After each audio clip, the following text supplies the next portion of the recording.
ಬಿದ್ದು ಹೋಗಿದ್ದರೂ ನಮ್ಮನ್ನು ಉತ್ತೇಜಿಸಿ ಮೇಲಕ್ಕೆತ್ತುವಂಥ ನಮ್ಮ ಕರ್ತನಾದ ಯೇಸು ಕ್ರಿಸ್ತನ ಅತ್ಯಧಿಕವಾದ ಕೃಪೆಯ ಸಮಾಧಾನವು ತಮಗೂ ತಮ್ಮ ಕುಟುಂಬದ ಪ್ರೇರೆಲ್ಲರಿಗೂ ಹೆಚ್ಚಾಗಿ ಉಂಟಾಗಲಿ.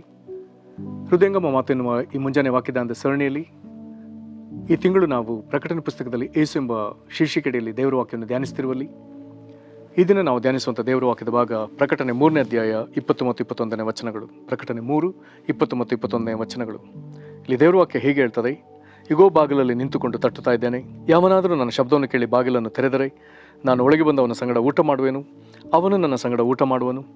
ನಾನು ಜಯ ಹೊಂದಿ ನನ್ನ ತಂದೆಯೊಡನೆ ಸಿಂಹಾಸನದಲ್ಲಿ ಕೂತುಕೊಂಡೆನು, ಹಾಗೆಯೇ ಜಯ ಹೊಂದುವವನನ್ನು ನನ್ನೊಡನೆ ಸಿಂಹಾಸನದಲ್ಲಿ ಕೂತುಕೊಳ್ಳುವಂತೆ ಮಾಡುವೆನು.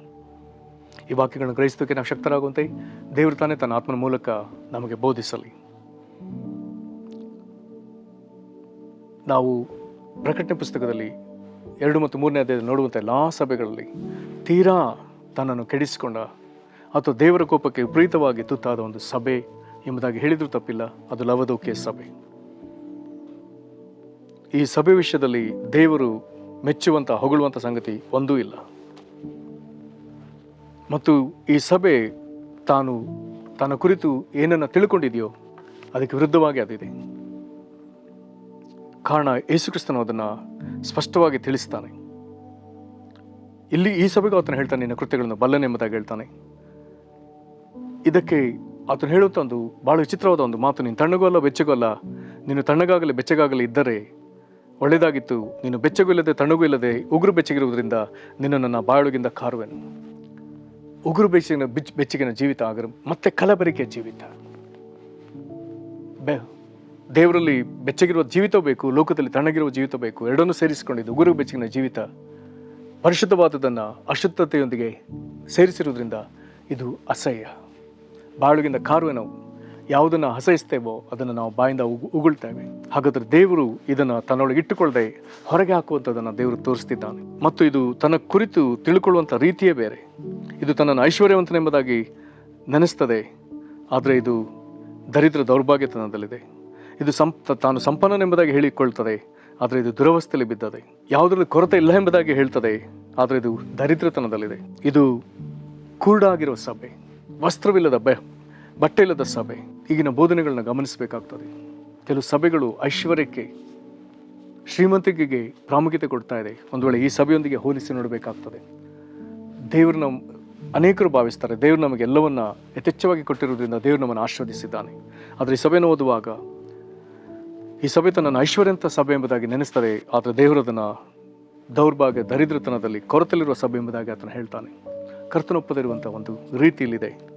ಹಾಗಾಗಿ ಅದು ಈಗ ತನ್ನನ್ನು ಸರಿಪಡಿಸಿಕೊಳ್ಳೋದಕ್ಕಾಗಿ ದೇವರಿಂದ ಕೊಂಡುಕೊಳ್ಳಬೇಕಾದ ವಿಷಯಗಳು ಏನೆಂಬುದನ್ನು ಹೇಳ್ತದೆ. ದೇವರು ಅನೇಕ ಕಾರ್ಯಗಳನ್ನು ಉಚಿತವಾಗಿ ಕೊಟ್ಟಿದ್ದಾನೆ, ಆದರೆ ಈ ಸಭೆ ಕೊಂಡುಕೊಳ್ಬೇಕೆಂಬ ಹೇಳ್ತಾನೆ. ಇದನ್ನು ಅರ್ಥ ಮಾಡಿಕೊಳ್ಳೋದು ಹೇಗೆ ಎಂಬುವಂಥದ್ದು ದೊಡ್ಡ ಪ್ರಶ್ನೆ ಆಗ್ತದೆ. 10 ಮಂದಿ ಕನ್ಯೆಯರಲ್ಲಿ ಅವರು ಕಾಯ್ತಾ 10 ಮಂದಿ ನಿದ್ರಿಸ್ತಾರೆ, ಆದರೆ ಇಗೋ ಮೊದಲಿಂಗನ ಎನ್ನುವಂಥ ಶಬ್ದ ಬರುವಾಗ ಎಲ್ಲರೂ ಎಚ್ಚೆತ್ತುಕೊಳ್ತಾರೆ. ಅದರಲ್ಲಿ 5 ಮಂದಿ ಅವರು ತಮ್ಮ ನೋಡಿಕೊಳ್ಳುವಾಗ ಅವರಿಗೆ ಎಣ್ಣೆ ಕೊರತೆ. ಆಗ ಮಿಕ್ಕ 5 ಮಂದಿ ಬಳಿಗೆ ಹೋಗಿರೋ ಅವರ ಬಳಿ ಇರುವಂಥ ಎಣ್ಣೆಯನ್ನು ಕೇಳಿದಾಗ ಅವ್ರು ಹೇಳ್ತಾರೆ, ನಿಮಗೆ ಕೊಟ್ಟರೆ ನಮಗದು ಕಡಿಮೆ ಆಗ್ತದೆ, ಹಾಗಾಗಿ ನೀವು ಹೋಗಿ ಕೊಂಡುಕೊಳ್ರಿ. ಅವರು ಹೋಗಿ ಕೊಂಡುಕೊಂಡು ಬರೋದ್ರೊಳಗೆ ಕರ್ತನ ಬಂದಾಯಿತು. ಸಿದ್ಧವಿದ 5 ಮಂದಿ ಕನ್ಯರು ಅವರೊಂದಿಗೆ ಕರ್ತನೊಂದಿಗೆ ಹೋಗಿ ಆಯಿತು, ಬಾಗಿಲು ಮುಚ್ಚಿ ಆಯಿತು. ಹಾಗಾದರೆ ಕೊಂಡುಕೊಳ್ಳುವಂಥ ವಿಚಾರ ಬರುವಾಗ ಅಲ್ಲಿ ಅಧಿಕ ಸಮಯ ಬೇಕು, ಅಧಿಕ ಪರಿಶ್ರಮ ಬೇಕು. ಕೊಂಡುಕೊಳ್ಳಲಿಕ್ಕೆ ಒಂದು ವೇಳೆ ಹಣ ಬೇಕಾದರೆ ಹಣ ಸಂಪಾದನೆ ಮಾಡುವುದಕ್ಕಾಗಿ ಸಮಯ ಕೊಡಬೇಕು, ಒಂದು ಪರಿಶ್ರಮವಿದೆ. ಹಾಗಾದರೆ ಇಲ್ಲಿ ಅದು ಹೇಗೋ ನಮಗೆ ಗೊತ್ತಿಲ್ಲ, ಆದರೂ ಕೊಂಡುಕೊಳ್ಳುವಂಥದ್ರ ಹಿಂದೆ ಒಂದು ಪರಿಶ್ರಮವಿದೆ. ಕರ್ತನ ಹೇಳ್ತಾನೆ, ನೀನು ಐಶ್ವರ್ಯವಂತನಾಗುವಂತೆ ಬೆಂಕಿಯಲ್ಲಿ ಪುಟ ಹಾಕಿದ ಚಿನ್ನವನ್ನು, ಲಜ್ಜಾಸ್ಪದವಾದ ನಿನ್ನ ಬೆತ್ತಲತನ ಕಾಣಿಸಿದಂತೆ ಹೊದ್ದುಕೊಳ್ಳುವುದಕ್ಕಾಗಿ ಬಿಳಿ ವಸ್ತ್ರಗಳನ್ನು, ಕಣ್ಣು ಕಾಣುವಂತೆ ನಿನ್ನ ಕಣ್ಣುಗಳಿಗೆ ಹಚ್ಚುವುದಕ್ಕಾಗಿ ಅಂಜನವನ್ನು ನನ್ನಿಂದ ಕೊಂಡುಕೊಳ್ಳಬೇಕೆಂದು ನಿನಗೆ ಬುದ್ಧಿ ಹೇಳ್ತೇನೆ. ಆದರೆ ದೇವರ ಬಳಿಗೆ ಬಂದು ಯಾವುದೋ ಒಂದು ಪರಿಶ್ರಮದಲ್ಲಿ ಅದನ್ನು ಸಂಪಾದಿಸಬೇಕಾಗ್ತದೆ. ಮೊದಲು ದೇವರು ರಕ್ಷಣೆಯನ್ನು, ಪಾಪಕ್ಷಮಾಪಣೆಯನ್ನು, ಪವಿತ್ರಾತ್ಮನ ವರಗಳನ್ನು, ಹೀಗೆ ಅನೇಕ ಸಂಗತಿಗಳನ್ನ ಆತನು ಉಚಿತವಾಗಿ ಕೊಟ್ಟ. ಆದರೆ ಇವರು ಅದನ್ನು ಇನ್ನೊಂದು ವಿಧದಲ್ಲಿ ದೇವರಿಂದ ಸಂಪಾದಿಸಿಕೊಳ್ಬೇಕಾಗಿದೆ. ಮತ್ತು ದೇವರು ಇಂಥ ಸಭೆಯ ವಿಚಾರದಲ್ಲಿ ಆತನು ಹೇಳ್ತಾನೆ, ಅವ್ರನ್ನ ಪ್ರೀತಿಸ್ತೇನೆ ಎಂಬುದಾಗಿ ಹೇಳ್ತಾನೆ. ನಾನು ಯಾರನ್ನು ಪ್ರೀತಿಸ್ತೇನೆ ಅವ್ರನ್ನ ಪ್ರೀತಿಸ್ತೇನೆ ಅಂತ ಹೇಳ್ತಾನೆ. ಮತ್ತು ಅವ್ರನ್ನ ಗದರಿಸ್ತೇನೆ ಅಂತ ಹೇಳ್ತಾನೆ, ಅವ್ರನ್ನ ಶಿಕ್ಷಿಸ್ತೇನೆ ಅಂತ ಹೇಳ್ತಾನೆ. ಹಾಗಾದರೆ ದೇವರು ಪ್ರೀತಿಸುವ ವ್ಯಕ್ತಿಗೆ ದೇವರು ಗದರಿಕೆಯನ್ನು, ಶಿಕ್ಷೆಯನ್ನು ಕೊಟ್ಟು ಆತನನ್ನು ಸರಿಪಡಿಸುವಂಥ ಭಾಗವಿದೆ.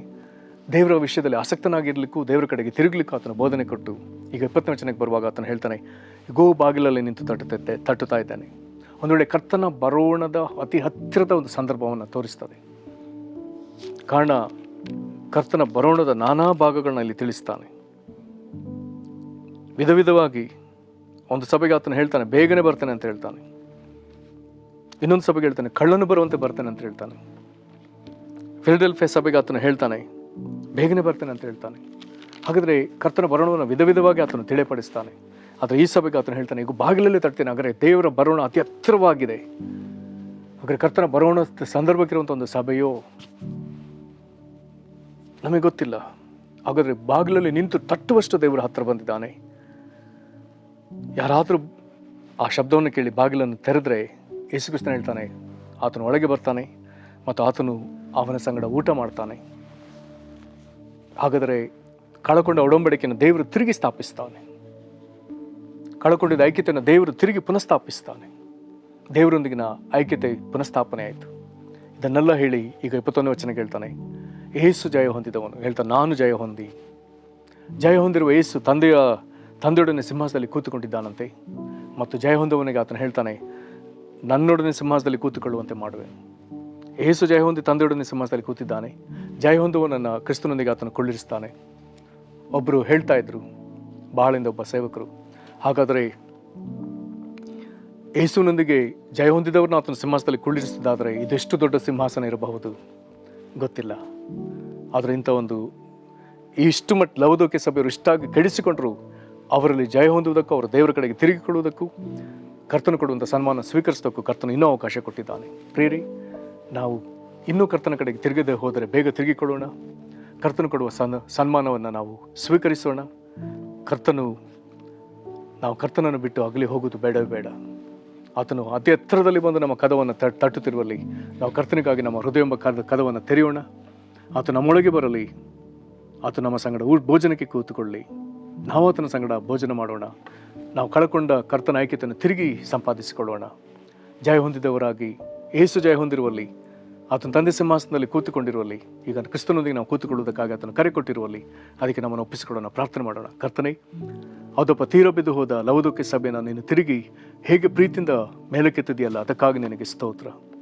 ಕರ್ತನ ಅತಿ ಸಮೀಪದಲ್ಲಿ ಹೃದಯದ ಬಾಗಿಲನ್ನು ತಟ್ಟುವಷ್ಟು ಸಮೀಪದಲ್ಲಿ ನಿನ್ನ ಬರೋಣ ಈ ಸಭೆಗಿರುವುದರಿಂದ ಕರ್ತನ ಬೇಗ ಎಚ್ಚೆತ್ತುಕೊಳ್ಳುವುದಕ್ಕೂ ಬಾಗಿಲನ್ನು ತೆರೆದು ನಿನ್ನನ್ನು ಸೇರಿಸಿಕೊಳ್ಳುವುದಕ್ಕೂ ನಿನ್ನಲ್ಲಿ ಆಸಕ್ತರಾಗಿರುವುದಕ್ಕೂ ನೀನು ನಮ್ಮ ಸಂಗಡ ಭೋಜನ ಮಾಡುವುದಕ್ಕೂ ನಾವು ನಿನ್ನ ಸಂಗಡ ಭೋಜನ ಮಾಡುವುದಕ್ಕೂ ಕೃಪೆ ಕೊಡು. ಜಯ ಹೊಂದಿದ ಯೇಸುವೆ, ನೀನು ತಂದೆ ಸಿಂಹಾಸನದಲ್ಲಿ ಕುಳಿತುಕೊಂಡ ಹಾಗೆ ನೀನು ಜಯ ಹೊಂದಿದವರನ್ನ ನಿನ್ನೊಂದಿಗೆ ಸಿಂಹಾಸನದಲ್ಲಿ ಕೂರಿಸಿಕೊಳ್ತಿಲ್ಲ. ಅದಕ್ಕಾಗಿ ನಾವು ನಿನಗೆ ಸ್ತೋತ್ರ ಸಲ್ಲಿಸ್ತೇವೆ. ಕರ್ತನೇ, ಎಲ್ಲ ವಾಕ್ಯಗಳಿಗಾಗಿ ನಿನಗೆ ನಾವು ಸ್ತೋತ್ರ ಸಲ್ಲಿಸ್ತೇವೆ. ಕರ್ತನೇ, ನಿನಗೆ ಮಹಿಮೆ ಆಗಲಿ. ನಿನಗೆ ನಾವು ಸ್ತೋತ್ರ ಸಲ್ಲಿಸ್ತೇವೆ. ಆಶೀರ್ವದಿಸು. ಈ ವಾಕ್ಯವನ್ನು ಕೇಳುವ ನಮ್ಮೊಬ್ಬೊಬ್ಬನ ಉತ್ತೇಜಿಸು. ನಿನ್ನ ಬರೋಣಕ್ಕಾಗಿ ನಮ್ಮನ್ನು ಸಿದ್ಧಪಡಿಸು.